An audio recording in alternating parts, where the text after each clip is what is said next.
gentlemen, what a time to be gathering here in Delhi for the second edition of the Economic Times World Leaders Forum. If we sit here in silence and listen deeply, we might just be able to hear the great wheels of historic global alignments turning. Long-held assumptions and friendships all deserve careful reevaluation. The lessons for countries around the world from the events of the last few months is perhaps one that Prime Minister Modi has been championing for years now: Atmanirbharta, or self-reliance. It's now clearer than ever that global cooperation must go hand in hand with national aspiration and assertion. One cannot come at the cost of another. And today, I'm so glad that we are with the one world leader who has refused to bow in the face of opportunistic tactics and arm twisting, even as far too many leaders around the world have chosen to play ball, even at the cost of national pride. Exactly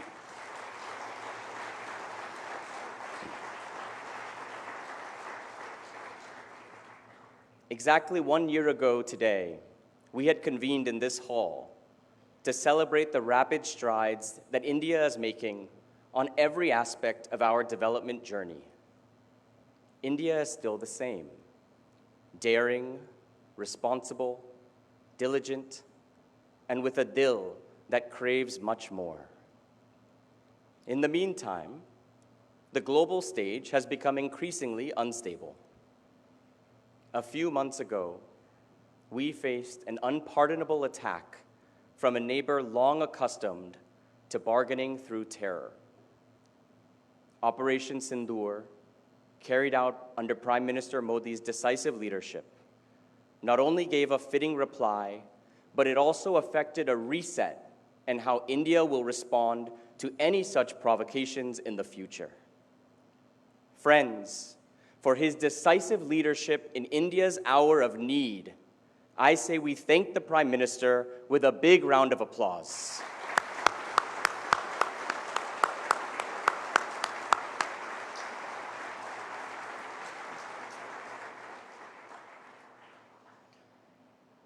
We are also witnessing highly disruptive policy moves from those once deemed the global guarantors of stability.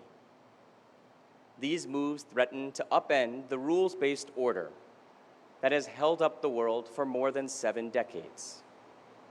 The take-home is that the global supply chain, which ensured shared prosperity to the developed and the developing worlds, cannot be taken as a given anymore. For perspective during challenges such as these, it's useful to take a step back and look at the sweep of our history. We went through 1,000 years of invasions and centuries of crippling colonialism.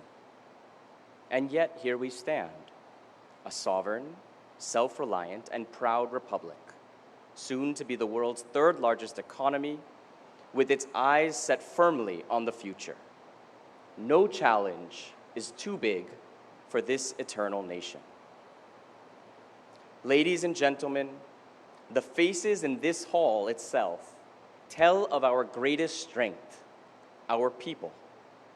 You can spot scientists who send missions to the moon and Mars, leaders of institutes who produce CEOs leading the world's biggest corporations, and entrepreneurs who will build companies that change the rules of the game. And that is a story that no one can put a stop to. Last year, from this very podium, we discussed what propels our journey as a nation, and I used an acronym, TIC: talent, infrastructure, community, and knowledge. These are strengths that don't wash away with the tides of history. India ticks all the boxes. As a nation, we have looked at every crisis as an opportunity. This too is one such moment. This is a time to discover our hidden strengths and usher in reforms that will unleash the wild spirits within us. And as the Economic Times has been reporting, the government is working on rolling out the next generation of reforms, starting with the rationalization of GST slabs. We are home to the world's largest middle class. Our domestic market that can dwarf entire continents allows our entrepreneurs to dream big. This is our moment to believe in our history, in our people, in our capacity to adapt, to innovate, and to thrive. I am sure that the captain of this Indian ship, Prime Minister Modi, will share details of the course that he has charted to navigate these troubled waters. And like all of you, I am looking forward to his words. Prime Minister Modi, sir, we welcome you and we thank you so much for being with us here today. I now would like to request Prime Minister Modi ji to please come on stage and address the gathering. Jai Hind.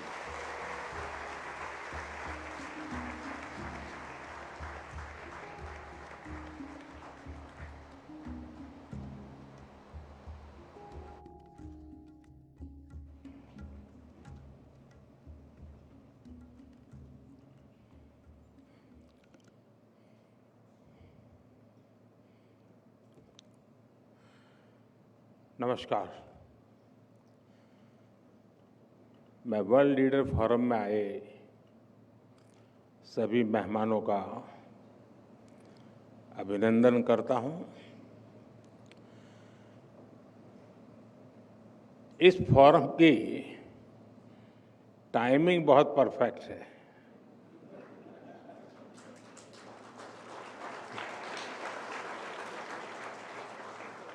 और इसलिए मैं आपकी सराहना करता हूं। अभी पिछले हफ्ते ही लाल किले से मैंने नेक्स्ट जनरेशन रिफॉर्म्स की बात कही है और अब ये फोरम इस स्पिरिट के फोर्स मल्टीप्लायर के रूप में काम कर रहा है। साथियों, यहाँ वैश्विक परिस्थितियों पर, जियो इकोनॉमिक्स पर बहुत विस्तार से चर्चाएं हुई हैं और जब हम ग्लोबल कॉन्टेक्स्ट में देखते हैं तो आपको भारत की इकोनॉमी की मजबूती का एहसास होता है। आज भारत दुनिया की फास्टेस्ट ग्रोइंग मेजर इकोनॉमी है। हम बहुत जल्द दुनिया की तीसरी सबसे बड़ी इकोनॉमी बनने वाले हैं।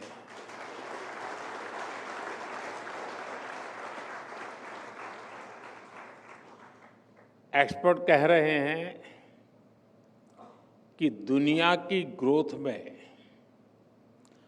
भारत का कंट्रीब्यूशन बहुत जल्द करीब 20% होने जा रहा है।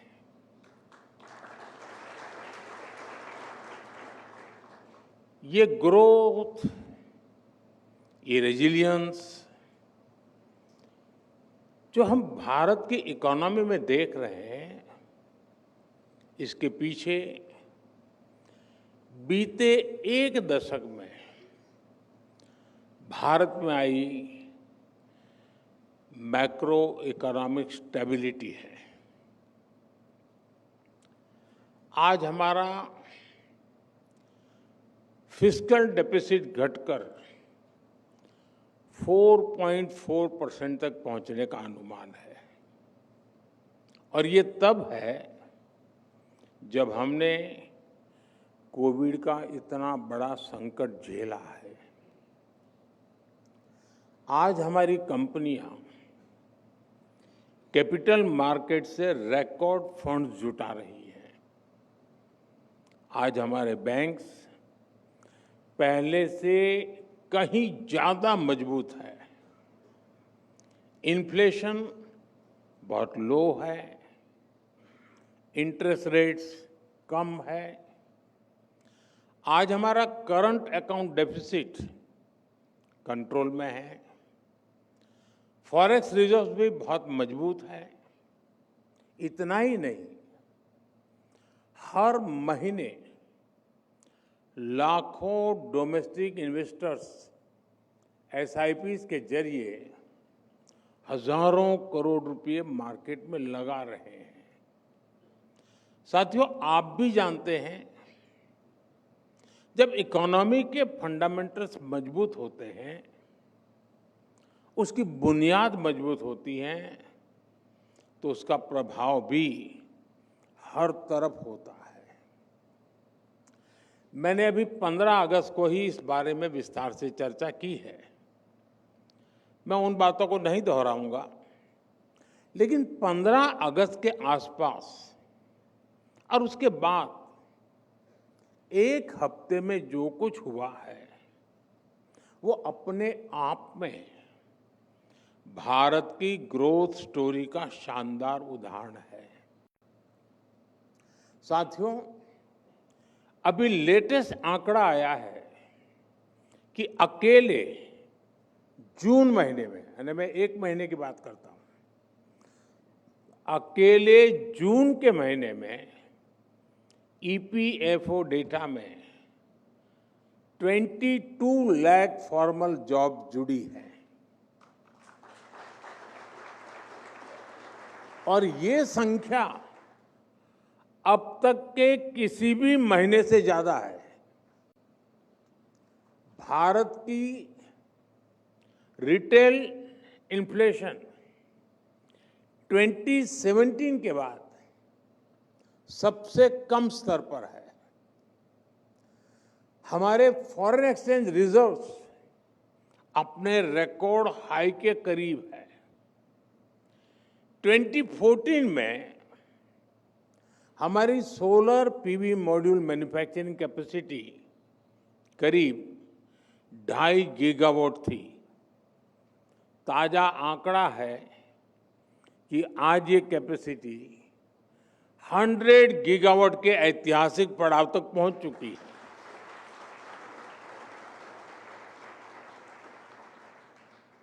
दिल्ली का हमारा एयरपोर्ट भी ग्लोबल एयरपोर्ट्स के एलिट 100 मिलियन प्लस क्लब में पहुंच गया है।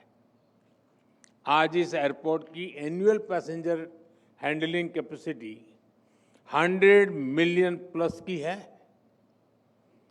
दुनिया के सिर्फ 6 एयरपोर्ट्स इस एक्सक्लूसिव ग्रुप का हिस्सा है। साथियों, बीते दिनों एक और खबर चर्चा में रही है।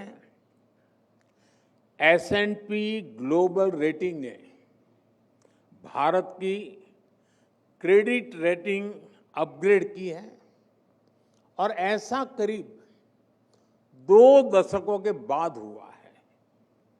यानी भारत अपनी रेजिलियंस और स्ट्रेंथ से बाकी दुनिया की उम्मीद बना हुआ है।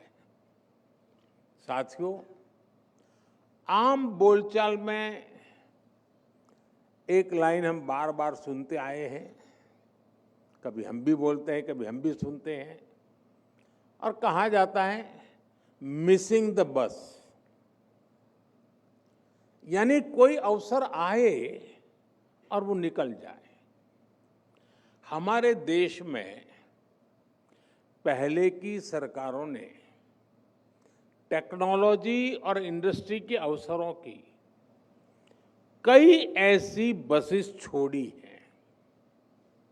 मैं आज किसी की आलोचना के इरादे से यहां नहीं आया हूं, लेकिन लोकतंत्र में कई बार तुलनात्मक बात करने से स्थिति और स्पष्ट होती है। साथियों, पहले की सरकारों ने देश को वोट बैंक की राजनीति में उलझा कर रखा।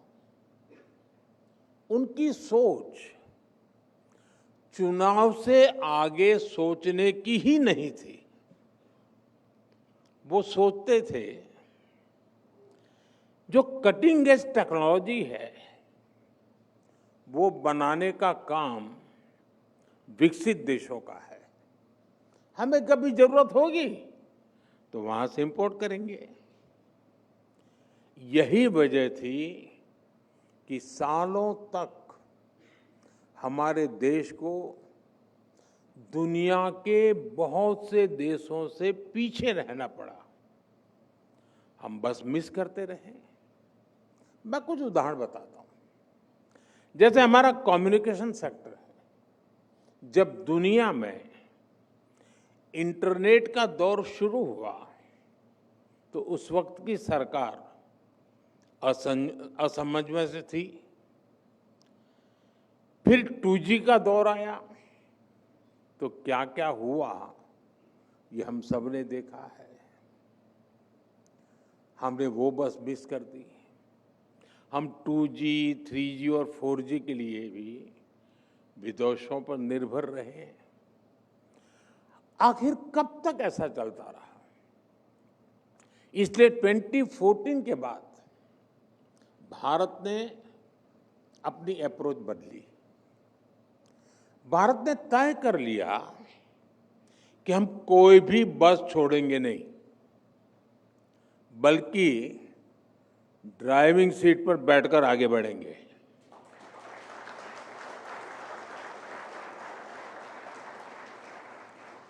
और इसलिए हमने पूरा अपना 5G स्टैक देश में ही विकसित किया। हमने मेड इन इंडिया 5G बनाया भी और सबसे तेजी से देश भर में पहुंचाया भी। अब हम मेड इन इंडिया 6G पर तेजी से काम कर रहे हैं।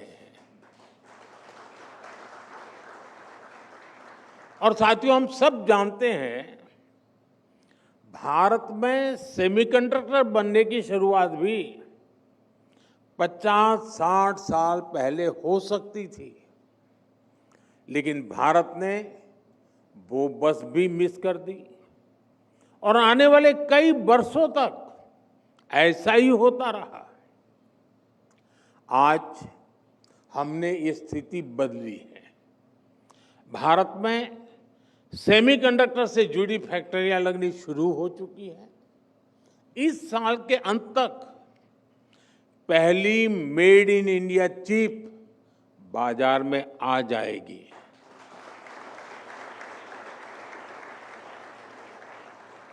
साथियों, आज नेशनल स्पेस डे भी है। मैं आप सभी को नेशनल स्पेस डे की शुभकामनाएं और उसके साथ ही इस सेक्टर की भी बात करूंगा। 2014 से पहले स्पेस मिशंस भी सीमित होते थे और उनका दायरा भी सीमित था। आज 21वीं सदी में जब हर बड़ा देश अंतरिक्ष की संभावनाओं को तलाश रहा है तो भारत कैसे पीछे रहता? इसलिए हमने स्पेस सेक्टर में रिफॉर्म भी किए और इसे प्राइवेट सेक्टर के लिए ओपन भी कर दिया। मैं आपको एक आंकड़ा देता हूं।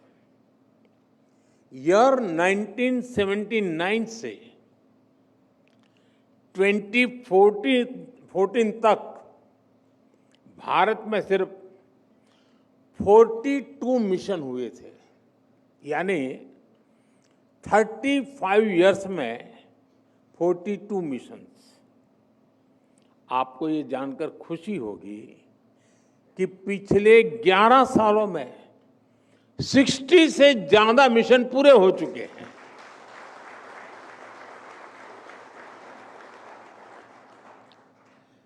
आने वाले समय में कई सारे मिशन लाइन अप है। इसी साल हमने स्पेस डॉकिंग का सामर्थ्य भी हासिल किया है। ये हमारे फ्यूचर के मिशंस के लिए बहुत बड़ी अचीवमेंट है। अब भारत गगनयान मिशन से अपने एस्ट्रोनॉट्स को स्पेस में भेजने की तैयारी में है और इसमें हमें ग्रुप कैप्टन शुभांशु शुक्ला के अनुभव से भी बहुत मदद मिलने वाली है। साथियों, स्पेस सेक्टर को नई एनर्जी देने के लिए उसे हर बंधन से आजाद करना जरूरी था। इसलिए हमने पहली बार प्राइवेट पार्टिसिपेशन के लिए क्लियर रूल्स बनाए। पहली बार स्पेक्ट्रम एलोकेशन ट्रांसपेरेंट हुआ। पहली बार फॉरेन इन्वेस्टमेंट लिबरलाइज हुआ और इस साल के बजट में हमने स्पेस स्टार्टअप्स के लिए 1000 करोड़ रुपए का वेंचर कैपिटल फंड भी दिया है। साथियों, आज भारत का स्पेस सेक्टर इन रिफॉर्म्स की सफलता देख रहा है। साल 2014 में भारत में सिर्फ एक स्पेस स्टार्टअप था, आज 300 से ज्यादा है।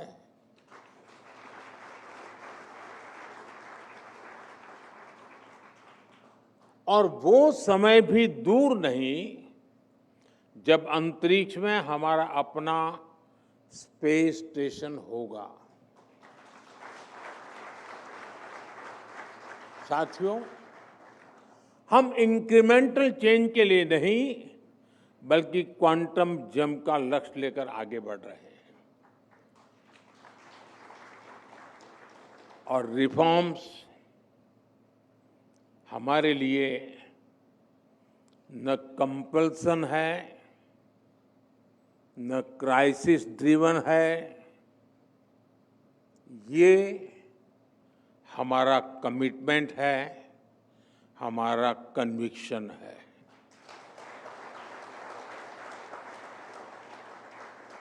हम होलिस्टिक अप्रोच के साथ किसी एक सेक्टर की गहरी समीक्षा करते हैं और फिर वन बाय वन उस सेक्टर में रिफॉर्म किए जाते हैं। फ्रेंड, कुछ ही दिन पहले संसद का मॉनसून सत्र समाप्त हुआ है। इसी मॉनसून सत्र में आपको रिफॉर्म्स की निरंतरता दिखेगी। विपक्ष द्वारा अनेक व्यवधान पैदा करने के बावजूद हम पूरे कमिटमेंट के साथ रिफॉर्म्स में जुटे रहे। इसी मॉनसून सत्र में जन विश्वास 2.0 है। ये ट्रस्ट बेस्ड गवर्नेंस और प्रो पीपल गवर्नेंस से जुड़ा बहुत बड़ा रिफॉर्म हुआ है। जन विश्वास के पहले एडिशन में हमने करीब 200 माइनर ऑफेंसेस को डीक्रिमिनलाइज किया था। अब इस कानून के दूसरे एडिशन में हमने 300 से ज्यादा माइनर ऑफेंसेस को डीक्रिमिनलाइज कर दिया है। इसी सेशन में इनकम टैक्स कानून में भी रिफॉर्म किया गया है। 60 साल से चले आ रहे इस कानून को अब और सरल बनाया गया है। और इसमें भी एक खास बात है, पहले इस कानून की भाषा ऐसी थी कि सिर्फ वकील या सीए ही इसे ठीक से समझ पाते थे, लेकिन अब इनकम टैक्स बिल को देश के सामान्य टैक्स पेयर की भाषा में तैयार किया गया है। ये दिखाता है कि नागरिकों के हितों को लेकर हमारी सरकार कितनी संवेदनशील है। साथियों, इसी मॉनसून सेशन में माइनिंग से जुड़े कानूनों में भी बहुत संशोधन किया गया है। शिपिंग और पोर्ट से जुड़े कानून भी बदले गए हैं।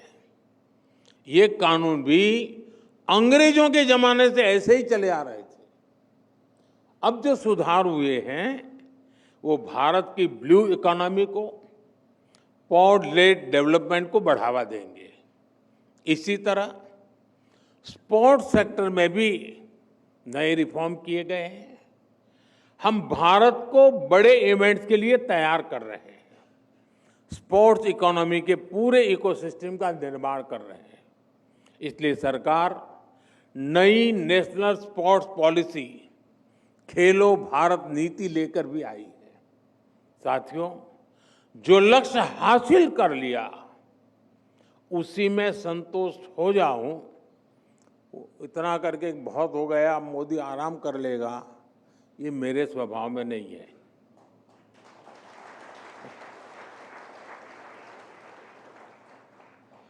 रिफॉर्म्स को लेकर भी हमारी यही सोच है। हम आगे के लिए तैयारी करते रहते हैं। हमें और आगे बढ़ना है। अब रिफॉर्म्स का एक और पूरा आर्सेनल लेकर आने वाला हूं। इसके लिए हम कई मोर्चों पर काम कर रहे हैं। हम बेवजह के कानूनों को खत्म कर रहे हैं, नियमों और प्रक्रियाओं को सरल बना रहे हैं, प्रोसीजर्स और अप्रूवल्स को डिजिटल कर रहे हैं, अनेक प्रावधानों को डीक्रिमिनलाइज कर रहे हैं। इसी कड़ी में जीएसटी में भी बहुत बड़ा रिफॉर्म किया जा रहा है। इस दिवाली तक ये प्रक्रिया पूरी हो जाएगी। इससे जीएसटी और आसान बनेगा और कीमतें भी कम होगी। साथियों, नेक्स्ट जनरेशन रिफॉर्म्स के लिए इसके इस आर्सेनल से भारत में मैन्युफैक्चरिंग बढ़ेगी, मार्केट में डिमांड बढ़ेगी, इंडस्ट्री को नई एनर्जी मिलेगी, एम्प्लॉयमेंट के नए अवसर बनेंगे और ease of living, ease of doing business दोनों इंप्रूव होंगे। साथियों, आज भारत 2047 तक विकसित होने के लिए पूरी शक्ति से जुटा है और विकसित भारत का आधार आत्मनिर्भर भारत है। आत्मनिर्भर भारत को भी हमें 3 पैरामीटर्स पर देखने की जरूरत है। ये पैरामीटर है स्पीड, स्केल और स्कोप। आपने ग्लोबल पैंडेमिक के दौरान भारत की स्पीड भी देखी है, स्केल भी देखा है और स्कोप भी महसूस किया है। आपको याद होगा उस समय कैसे एकदम बहुत सारी चीजों की जरूरत पड़ गई थी और दूसरी तरफ ग्लोबल सप्लाई चेन भी एकदम ठप हो गई थी। तब हमने देश में ही जरूरी चीजें बनाने के लिए कदम उठाए। देखते ही देखते हमने बहुत बड़ी मात्रा में टेस्टिंग किट्स बनाए, वेंटिलेटर्स बनाए, देश भर के अस्पतालों में ऑक्सीजन प्लांट्स लगाए। इन सारे कामों में भारत की स्पीड दिखाई दी। हमने देश के कोने कोने में जाकर अपने नागरिकों को 220 करोड़ से ज्यादा मेड इन इंडिया वैक्सीन लगाई और वो भी बिल्कुल मुफ्त। इसमें भारत का स्केल दिखाई देता है। हमने करोड़ों लोगों को तेजी से वैक्सीन लगाने के लिए कोविन जैसा प्लेटफॉर्म बनाया। इसमें भारत का स्कोप नजर आता है। ये दुनिया का सबसे अनूठा सिस्टम था जिसके चलते रिकॉर्ड समय में हमने वैक्सीनेशन भी पूरा कर लिया। साथियों, ऐसे ही एनर्जी के क्षेत्र में भारत के स्पीड, स्केल और स्कोप दुनिया देख रही है। हमने तय किया था कि 2030 तक हम अपनी टोटल पावर कैपेसिटी का 50% नॉन फॉसिल फ्यूल से जनरेट करेंगे। ये 2030 तक का लक्ष्य था। ये टारगेट हमने 5 साल पहले इसी साल 2025 में ही अचीव कर लिया।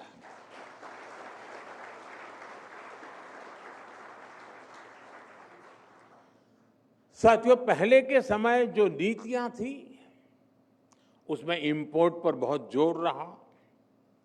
लोगों के अपने फायदे थे, अपने खेल थे। लेकिन आज आत्मनिर्भर होता भारत एक्सपोर्ट में भी नए रिकॉर्ड बना रहा है।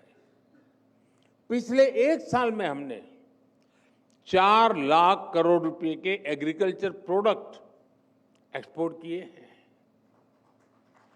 पिछले एक साल में पूरी दुनिया में 800 करोड़ वैक्सीन डोज बनी है। इसमें 400 करोड़ भारत में ही बनी है। आजादी के 6.5 दशक में हमारा इलेक्ट्रॉनिक्स एक्सपोर्ट 35,000 करोड़ रुपए के आसपास पहुंच पाया था। आज ये करीब 3.25 लाख करोड़ रुपए तक पहुंच रहा है। साथियों, 2014 तक भारत 50,000 करोड़ रुपए के आसपास के ऑटोमोबाइल एक्सपोर्ट करता था।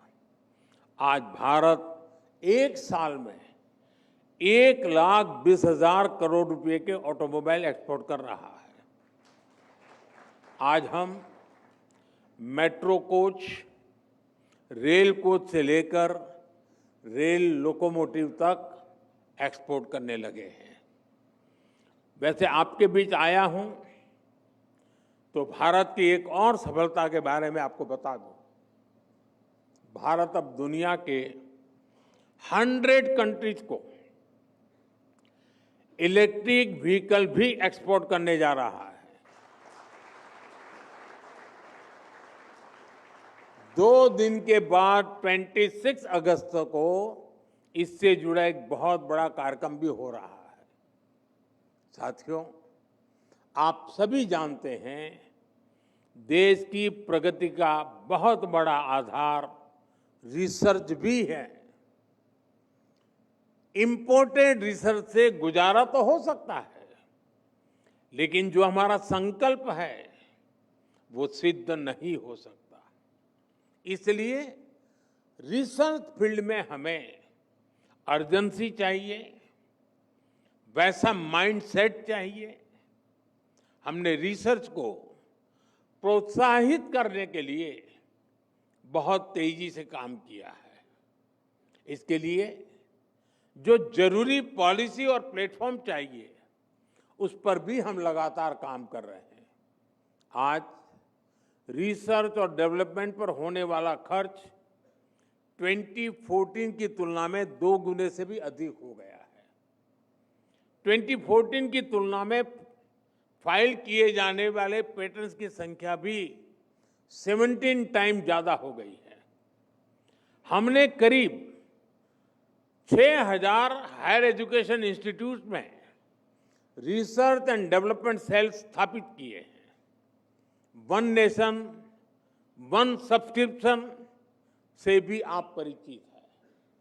इसने छात्रों के लिए विश्व स्तरीय रिसर्च जर्नल्स तक पहुंचने में उनको बहुत आसान बना दिया है।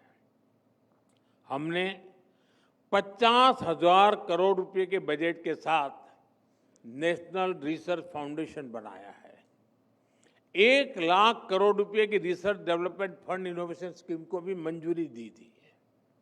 लक्ष्य ये है कि प्राइवेट सेक्टर में, विशेषकर सनराइज और स्ट्रेटेजिक सेक्टर में नई रिसर्च को सपोर्ट मिले।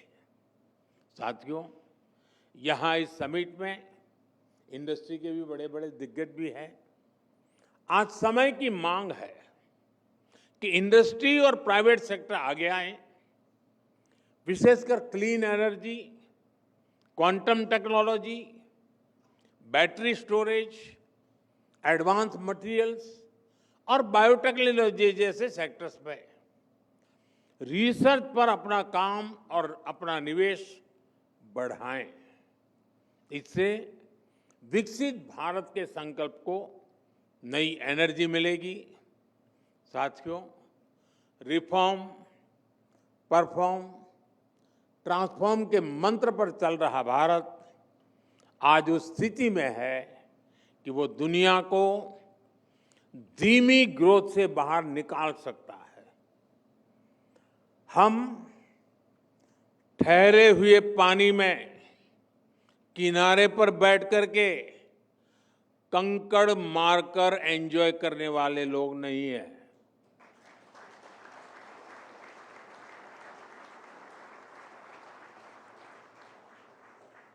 हम बहती तेज धारा को मोड़ने वाले लोग हैं। और जैसा मैंने लाल किले से कहा था, भारत समय को भी मोड़ देने का सामर्थ्य लेकर चल रहा है। साथियों, एक बार आप सबसे मिलने का मुझे अवसर मिला, इसके लिए मैं इकोनॉमिक टाइम्स का आभार व्यक्त करता हूं। आप सबका भी हृदय से बहुत बहुत आभार व्यक्त करता हूं, बहुत बहुत शुभकामनाएं देता हूं। धन्यवाद।